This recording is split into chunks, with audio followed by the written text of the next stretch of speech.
আসলে কাল সারাদিন মেঘলা ওয়েদার ছিল আর প্রচণ্ড বৃষ্টি হয়েছে, তাই আজকে সকালে ঘুম থেকে উঠেই চলে গেলাম সূর্য উঠেছে কি না দেখার জন্য। সূর্যটাকে দেখে মনটা ভরে গেল। আজকে বেশ ঝলমলে আকাশ, সূর্য জ্বলজ্বল করছে।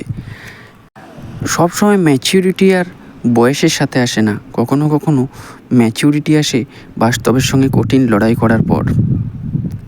আসলে পরিকল্পনা করে তো আর কিছু করা যায় না, পরিকল্পনা করে ছলনা করা হয়, কিন্তু পরিকল্পনা করে ভালোবাসা হয় না।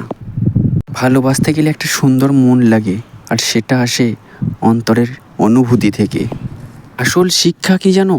কোথায় তোমায় থামতে হবে সেটা আগে থেকে জেনে নেওয়া, আর কোথায় থেকে তোমার সরে যাওয়া উচিত সেটা আগের থেকে বুঝে নেওয়া। এটাই হলো আসল শিক্ষা। কোনো সময় নিজের পরিস্থিতি অনুযায়ী নিজের জীবনটাকে সাজানোর কথা ভাবতে হয়। সব সময় লোকের কথায় কান দিলে নিজের জীবনটাকে সাজিয়ে তোলা যায় না।